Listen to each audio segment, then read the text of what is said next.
Escorting her parents through Taipei and getting them on their flight home proves to be more of a challenge than fixing a sputtering deposition process for Lily Towns. It's not the gentle advice of her mother, nor the antics of her father that get to her. It's the dredging of the past, a reminder of a terrible accident and her failed efforts to uncover the truth. Join Lily as she faces this new challenge in this, the first chapter of Siege of Silicon.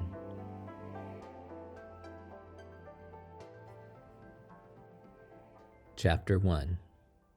It was a hot and humid day in Taipei, and Lily Towns' mother had insisted that they go to the market on the last day of her vacation. Lily liked going to the market, but not in the same way she liked hiking to a picnic spot and eating fresh pineapple.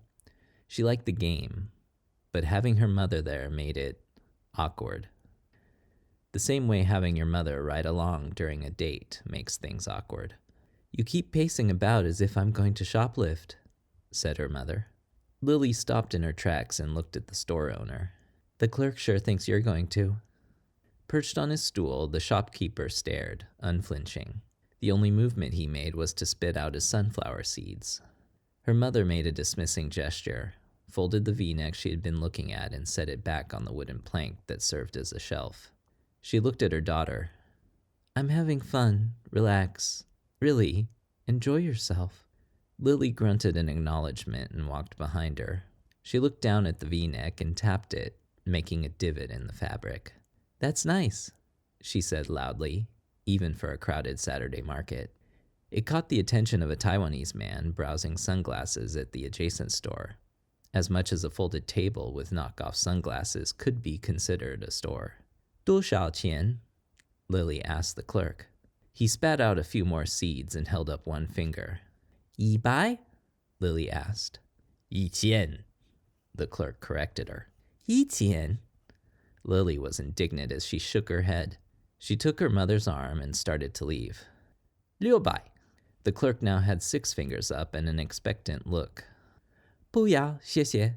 Lily shook her head, brushing the counteroffer away with her hand. "What's going on?" her mother asked.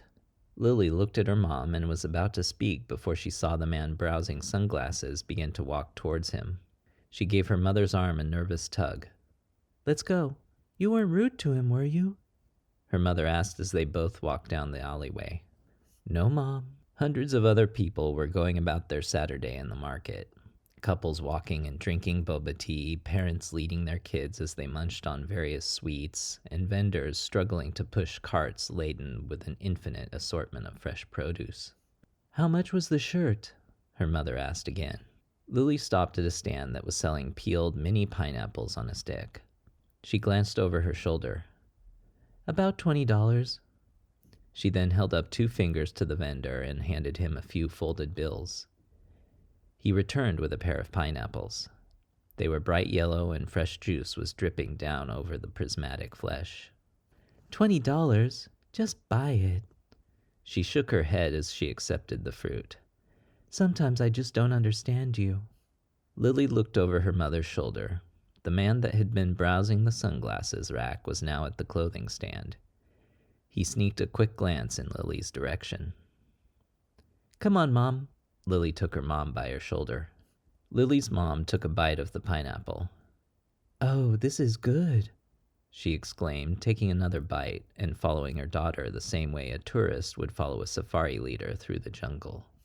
Lily found a path through the urban brush by dodging haphazard scooters, ducking under electrical wires strewn over the street, and hopping over liquids of questionable origin, all the while glancing over her shoulder every 10 seconds. By the time they had both stopped, Lily's mom had nothing left in her hand but a naked stick. She stopped and looked around.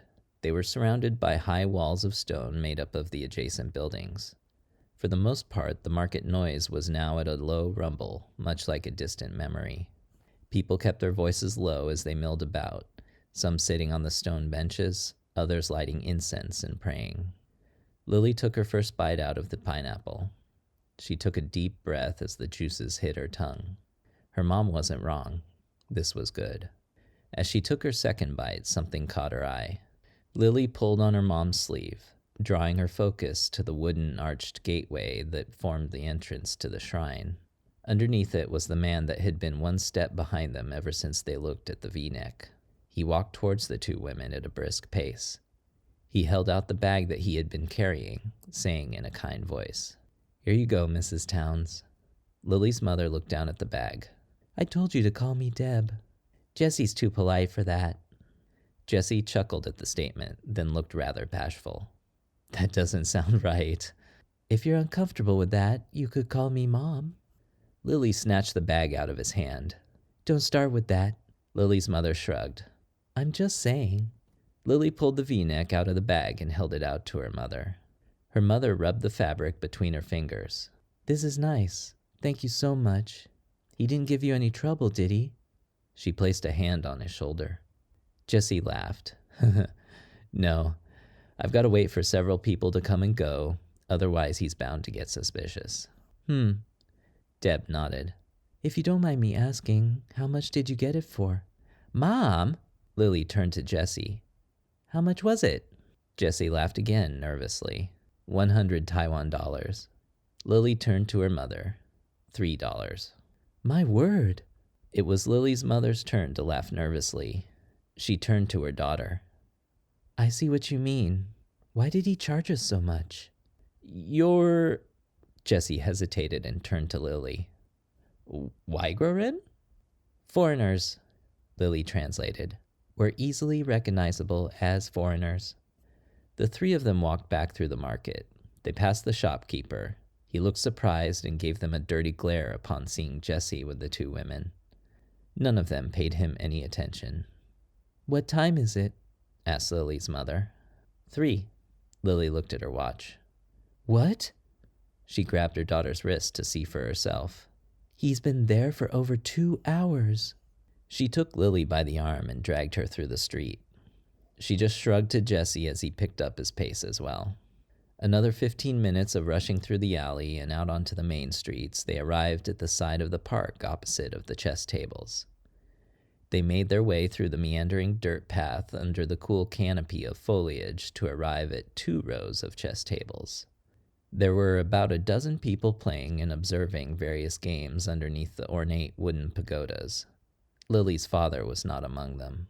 "Shit, where is he?" Lily looked from side to side. Lily's mother gave her a light smack on the back of the head. "Language." "I'll ask." Jessie walked over to the tables and started his inquiries. Lily placed her arm on her mother's shoulder as she attempted to rub the pain out of her own head. "Don't worry, Jessie has this kind of way with people." "Like the shopkeeper?" "Well, that..." Lily shrugged. "That was different. I mean, he has this uncanny ability to rouse people to action."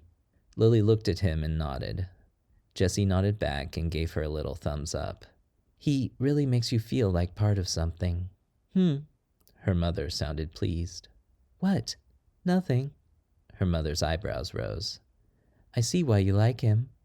Lily folded her arms across her chest. "I know that sound. You're pleased with yourself. That's usually only accompanied after you bake or you're about to lecture me about some shortcoming I have, some fault." "No," she shook her head. "It's something I can see that you can't." "Yeah?" Lily looked back to Jessie. "Yeah," she nodded her head. "Ever since you were very young, you were always, well, you never felt like you." Deb placed a finger in the middle of her daughter's chest. "We're good enough. You all sought out inspiration from others." Lily swatted her mother's hand away. "What's wrong with that? Getting inspired by others isn't bad, but for you, I didn't understand it." Her mother looked at Lily. "By the time you were in high school, you had already accomplished more than I would ever in my lifetime. Top of your class, scholarship, college, doctorate." Lily scoffed. "You make it sound easy. It wasn't easy." "Oh, I know," her mother said sympathetically as she looked at her daughter's left hand. "It's just something a mother can see. You always followed others, but never yourself." Lily tucked her hand behind her back, pulling the glove back tight as if she were afraid it was going to come off. Jessie walked back to the two women. He sighed. I had to agree to come back and play 2 games with them, but they told me where he went. Where? Why did he leave? Jesse put his hands in his pockets as if he was going to regret what he was about to say. Apparently, not understanding the currency conversion rate, he had bet 30,000 Taiwan dollars, thinking it would convert to 10 US dollars. Jesse gestured with his thumb behind him. These guys thought they would take advantage of his confusion and took the bet. Oh no. Lily's mom buried her face in her hands. Jessie pushed her hands down, glancing backwards to make sure no one was looking. No, it's fine. He won. She let out a huff. Yeah, but that's the thing. Once they informed him about the real conversion rate, he felt so bad about it he told the guy that he would only accept $10, and he could buy him a drink to make up for the rest. So, everything's fine. He's fine. A drink? Lily's mother was now angry. Yeah. Where is he? Jessie pointed towards a neighboring side street. He's over at the bar right now. It's a 10-minute walk. Jessie, take us there. He nodded and started walking. Lily and her mother followed. Don't be upset. Their beer here is so weak, I doubt he's even feeling it. She made a grimacing face and shook her head. He's going to wish he had drunk something stronger after I get through with him. As far as I'm concerned, that man's vacation is over. Jesse looked back at Lily and used his face to ask the question. Mom doesn't like when Dad engages in vices. Lily's mother shook her head. That man has too much time on his hands. If he's not careful, he's going to find himself employed again. Just then, an electronic warble came from Lily's purse. She fished out a flip phone, flipped it open, and held it to her head. Hello? Oh, hi, Curly. I kind of need your help here. There was a pause at the other end of the line. They took the SDS down. The voice in the receiver was kind and laughably calm given the description of the situation. No, Lily said in disappointment. The sputtering deposition system, or SDS, was a rather complicated and tricky piece of equipment. Not many had a mastery over all its little idiosyncrasies. She turned her head to look back at her mother and Jessie, verifying they were still there. Metrology flagged a layer thickness variation in one of the downstream lots. Another pause. It was 2 microns. 2 microns? Many heads turned to look in her direction. Lily moved more towards the buildings and away from the main line of traffic on the sidewalk. Yeah, that's bad, isn't it? Yeah, I'm surprised they didn't quarantine all of the lots downstream. Oh yeah, Curly said as if he were realizing a profound fact. They did that too. Lily froze and looked out beyond the crowds, into the traffic, as if a car was about to hit someone, unable to stop the carnage. My lot went through your tool, didn't it? Which lot? D99023? There was a sound of typing at the other end of the line. Yes, it did, last week. And no doubt they've quarantined lots from the last 3 weeks. Lily put her hand on her forehead. Oh my God. She looked down, pointing to the ground. You need to find that tool owner. I need that lot. I couldn't find him, so I grabbed some of his technicians. Curly, what are you doing? Lily addressed him like a mother catching a 5-year-old drawing on the wall. We're already starting to recalibrate the chuck table. No. You cannot take out the chuck table. Lily started pacing back and forth. Why? 'Cause that's a 36-hour task. You can't take the tool down for 36 hours. What should I do then? Describe to me the nature of the skew. What? Describe to me the nature of the skew. I'm going to waive my consulting fee here. Lily listened while she looked over to her mother and Jessie. Her mother looked at her, then back to Jessie for some insight as to what was happening. He shrugged and made a face that said he knew as much as she did. Honey, Lily rubbed her forehead with her thumb and forefinger as she spoke into the phone. I use more detail to describe the texture of my favorite toothpaste. Don't just tell me it's 5 millimeters wide. I want to know how big the region is. Is it one mass? Are they numerous small masses? Do they extend from the center? What kind of shape is it? Do you see it on every wafer? If you play it on a record player in reverse, does it repeatedly say, Paul is dead, Paul is dead? Yeah. There was a pause at the other end of the line. It tapers up and down from the target thickness, uniform, like a ring. Let's see. It begins at 7 millimeters from the center, and that was enough for Lily to make her diagnosis. Just recalibrate the source positions. Don't touch the chuck table. The table isn't the issue? If there were an issue with the chuck table, you wouldn't see a circumferentially uniform wafer. Lily let out a sigh. Tell me this. When you're turning a clay plate and it doesn't turn out evenly, would you blame the pottery wheel? Well, I'd never thought of it that way. Lily furrowed her brow. It's in the response checklist. I don't know why I need to keep reminding everyone of that. But I would think the magnetrons would keep the ions from getting dispersed like this. No, Lily was shaking her head. The magnetrons keep the ions confined around the wafer. They're not there to ensure uniformity. A magnetron that strong would pull 10 megawatts per square meter. Oh, could we try that? Focus! As she said this, Lily's mother and Jessie turned to see if everything was okay. That would melt our power supply. Stay focused on the checklist. It's your friend. No, scratch that. It's your master right now.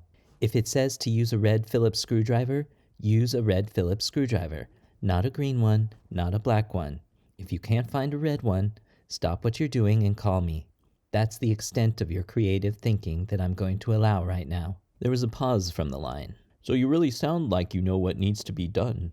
Could you come in and help me? Lily used her free hand to pull on her hair. How is this my responsibility? It's not. I thought you might like it. Curly said this as innocently as a child explaining why he decorated the wall with permanent marker. No, I've got my parents here. Even if I wanted to, I couldn't get back until tomorrow. Where are you? We're at... Lily held her hand over the receiver. Not knowing her Taiwanese geography, she nudged Jessie. Quick, what's someplace far from here? Jessie looked down and searched for an answer. Gaozhong? Lily removed her hand from the receiver. We're in Gaozhong. You're sightseeing in a shipping yard? She stared daggers at Jessie. Good food, markets, sightseeing. No, that's not for us. We love to tour steel mills and shipyards. She flung her arm out. All Americans do. I really think you would enjoy it. Sam's here. It's the whole gang. I think it's going to turn out to be quite a memory. Lily sighed. There was a pause before Curly spoke again. I can get your lot on the metrology tool first. Lily let her hand down from her face. Her composure shifted from confounded to optimistic. You can? Just think all the time it would save. Lily became unable to hide her interest. Now you're speaking my language. She put her finger to her lip and looked at her watch. I can be there at 8. Why 8?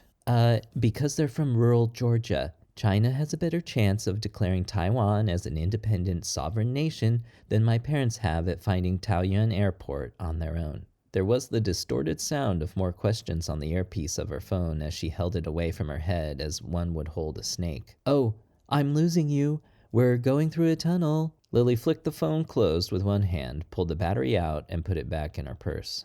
All three of them continued down the street. You're going back to work? Lily's mother asked. Upon hearing this, Jessie shuffled to the front to let the two ladies talk. It's no big deal, Mom. Lily made a dismissive gesture with her hands. Sometimes you just have to suck it up, make compromises to get something done. I hope it's worth it. It should be. It's going to help scale the process down, shrink the transistor, and give Universal Foundries the leading edge. Lily forced out the blurb. At this point, it was a reflex to technical criticism. But in this context, she was more than a little embarrassed to have said it. Her mom didn't care. Is this something they want? I want it too. That's how I'm going to get recognized. Lily shook her head. Maybe she did care. That's how I get paid. She pointed at her. That was what I was talking about earlier. I don't get why you still need this recognition. How else do we define our lives, if not by the people around us? Deb was silent for a moment before saying, I never saw Jeff define himself this way. And I never saw you define yourself that way when you were with him. Lily grimaced. Oh, he needed it just as much as anybody. She turned forward. You know him and his mind. He just didn't know how much he needed that recognition until I gave it to him. Lily looked down at her feet. And where did that get him? Lily's mother said nothing as they waited at the corner of the crosswalk. It got him dead. Lily turned back to look at her mother. Her eyes had turned glossy. They shared a moment of silence. That silence told Lily's mother everything Lily didn't want to say. No, her mother shook her head. You don't know that.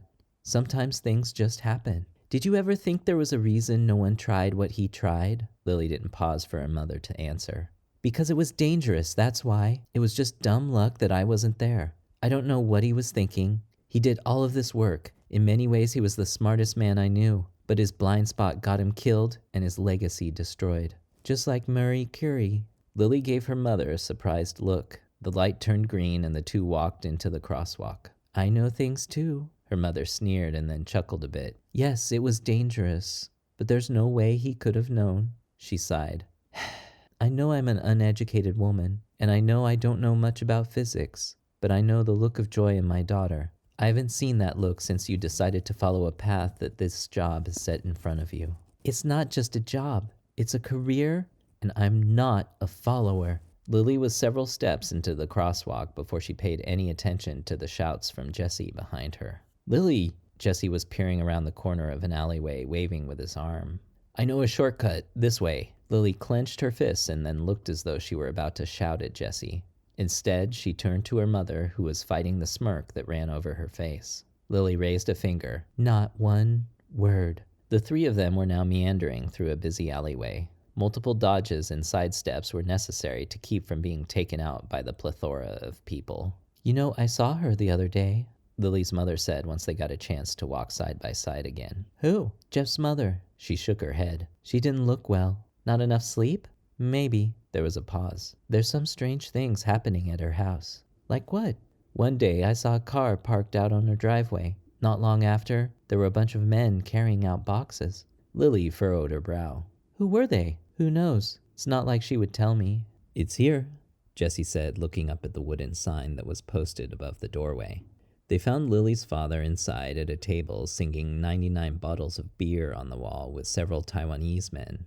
They were singing along as best they could, but given the rosiness of their cheeks, they weren't able to enunciate more than the beer portion of the lyrics.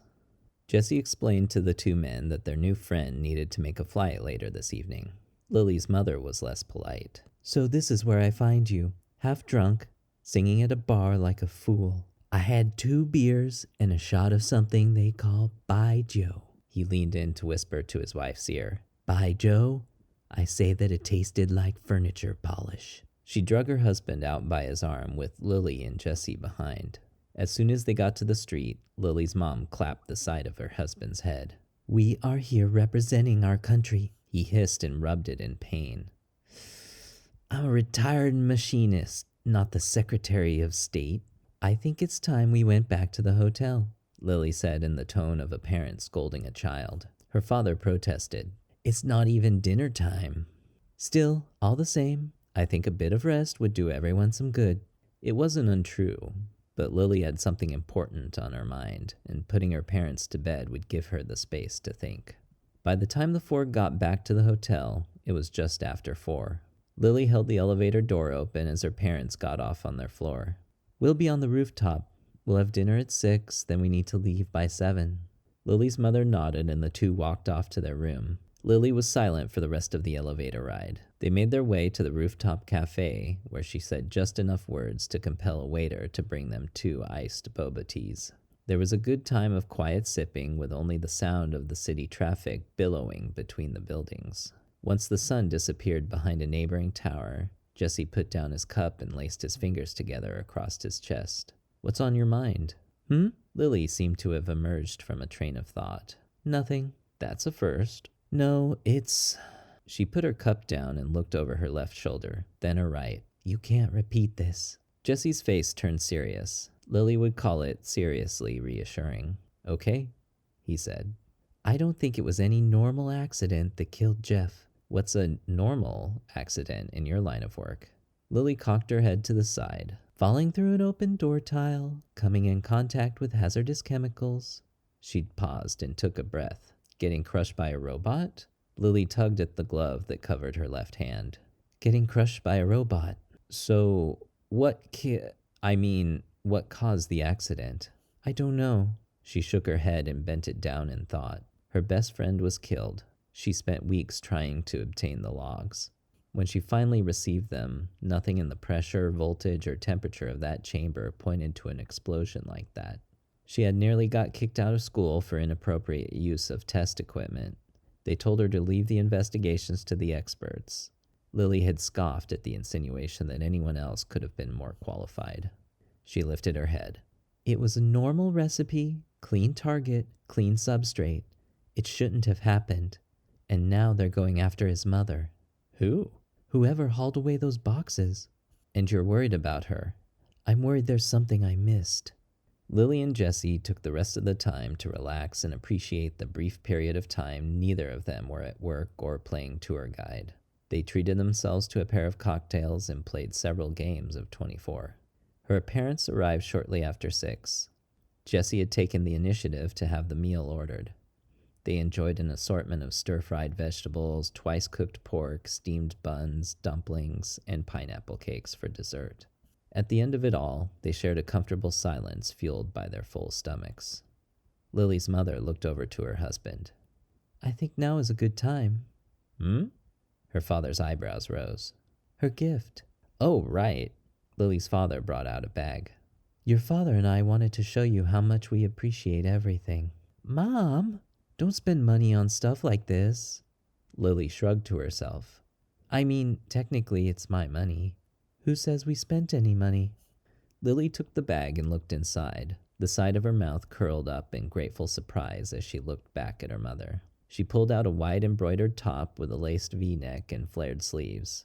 You made this? Her mother nodded. I thought you might not have something that fits this weather. I'm not sure you could find anything here that really complements your body type. It's gorgeous. The gratitude in her voice was replaced with awe. You've outdone yourself. Lily's mother dismissed the notion with a wave of her hand. I hope it will motivate you to spend more time outside of that factory. Lily admired the stitching. I do miss that. Next, it was her father's turn. He brought out a box, wrapped in brown paper and tied neatly with a square knot. Here's mine. Well, kind of. As she pulled her new shirt over her head, Lily's head poked out with a look of curiosity. Shortly after her hands emerged from her sleeves, she took the package.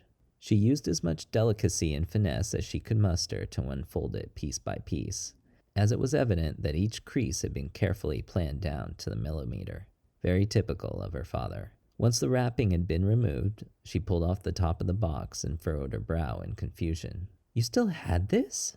You don't throw away something like that. Lily pulled out a burnished piece of dark wood with a circuit board mounted on top of it. And you mounted it onto a plaque. It's a piece of walnut I got from Jerry. Go ahead, flip the switch. There was a flash of red LEDs as Lily flicked the panel-mounted toggle switch. There were 3 columns of them among the web of wiring, transistors, op-amps, and microcontrollers. Jessie stared at it, tracking the lights with his eyes. What's that? It's a clock. Lily kept staring at her creation. Back in school, we were all supposed to make a clock. I went a little rogue. Jessie sidled up beside her to get a better look. Yeah, I was gonna say, if that's a clock, I wouldn't know how to read it. Not many do. Lily pointed out the 3 columns. Hours, minutes, seconds. So it's binary. Kind of. She looked back at her father. Do you remember? Not exactly, but once I started running it again, I found the pattern. Did I set it right? Lily looked at her watch. Pretty close. I don't see it, Jessie said. It's not binary? Well, I guess technically it is, but I didn't use powers of 2. Lily pointed at the left column of LEDs. I used the Fibonacci sequence. That bit represents 1, the next one 2, after that is 3, then 5, then 7. You take the number of each lit bit and add them together. Right now in the left column, the bits for 5 and 1 are lit up, so it's 6. That easy? That easy? Easy? Her mother asked. Her father smiled and leaned back in his chair. I thought you could hang it up in your office. Lily looked back at him and her eyes went wide. I can't put this in my office. I have a hard enough time getting them to take me seriously. Don't get me wrong, Dad. I love you found this for me. I don't get it. Aren't they all nerds too? She shook her head. It's different. They look at things differently. In Taiwan? No, at Universal Foundries. There's a lot of looking down at people. They try to find mistakes, anything they can use to tear people down. They'd see this as a work of a simpleton. Most people have awards decorating their cubicle walls. Her father and her mother said nothing but exchanged glances. I'm no scientist. I don't have a PhD. But mastering time, mastering light, It's something that defined mankind since before the dawn of civilization. He tapped his finger on the table. A reminder of where we came from isn't a flaw. I know you know that. Her father leaned back again and motioned to the clock. I wanted you to know how proud I am of you. Achievements big or small. She smiled. I know you are. Jessie leaned over and rubbed her shoulder. Lily glanced back at him, and then a realization flashed in her eyes. You didn't get anything for Jessie.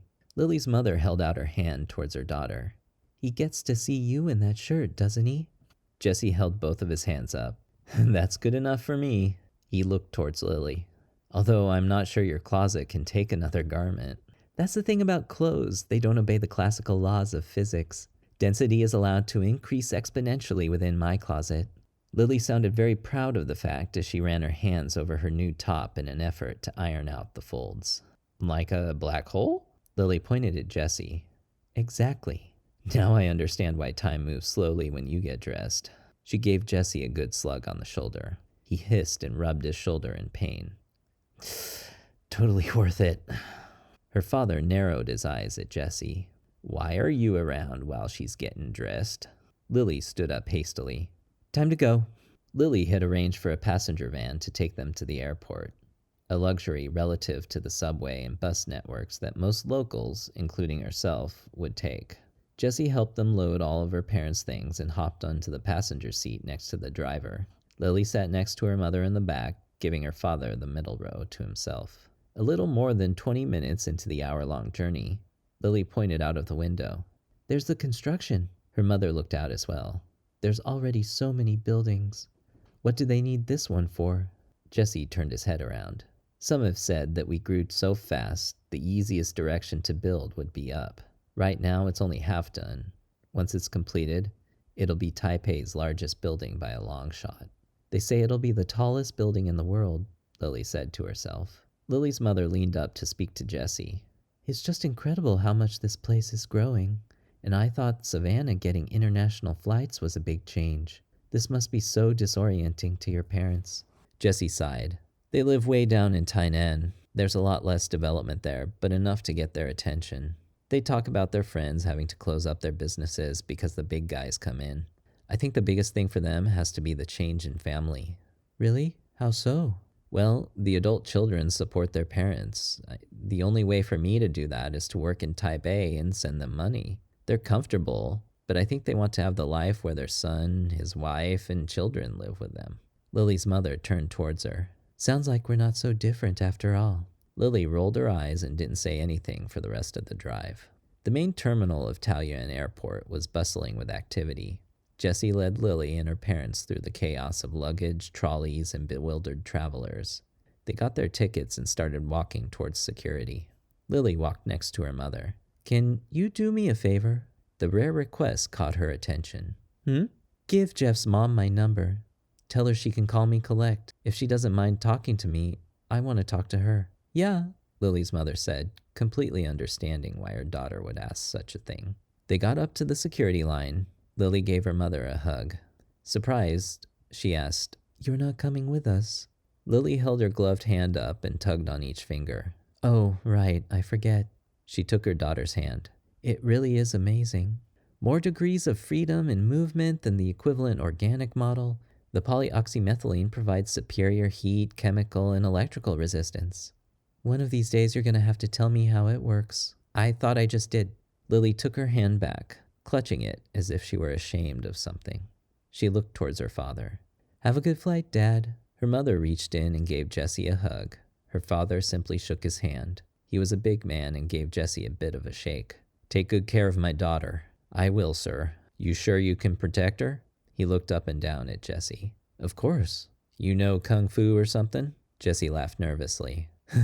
No, sir. Her father looked up and down at him again.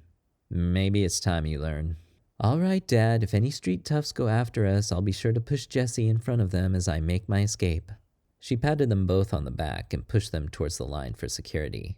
They all shared a few distant waves before Lily shouted, Just call me if there are any issues. Her parents then disappeared into the sea of people. Lily let out a sigh. Congrats, you survived. Jessie put his arm around her back. Lily gripped his hand. And now the new nightmare begins. Oh, right. Jesse yawned. Sorry. Look, why don't you take a cab home? Why? What's wrong? Jesse sounded a bit wounded. I just need to be alone for a bit. She looked at him, into his eyes. Those dark brown eyes. Oh, I get it. You don't want me to be around when you transform into Dr. Jekyll. Lily bared her teeth, teasing Jesse. In the past, he had observed that she had taken on a much more severe persona while she was at work. He had used many literary references before. This one was not quite on point. You mean Mr. Hyde? Jesse scoffed. I'd prefer Mr. Hyde. He's a lot more interesting. I feel like he would go drinking with me and tear up the town. Dr. Jekyll may bore me to death with her discussions of dielectric thickness. I can arrange a meeting. Lily propped herself up on her toes and gave Jesse a kiss. Good luck. Jesse gave her a squeeze on the arm and left in the direction of the bus, carrying her gifts. Lily let out a breath, reached into her purse and inserted the battery back into her phone. She was about to go out and hail a cab when she noticed an arm waving above what was undoubtedly a group of foreigners on an organized expedition around the ring of fire. The arm wasn't waving. It was pleading for help. Lily wasn't at all surprised. What she told Curly on the phone wasn't a lie. Her parents would have trouble finding their way out of a phone booth. But the person who emerged from the crowd wasn't her mother, or even her father. Mrs. Brown? Lily's eyes went wide. It took a few moments for her to process and convince herself it was real. But she was here, right here in the flesh. Jeff's mom. Thank you for listening to this chapter of Siege of Silicon. Tune in soon for the next installment, or read ahead in the copy available now on Amazon.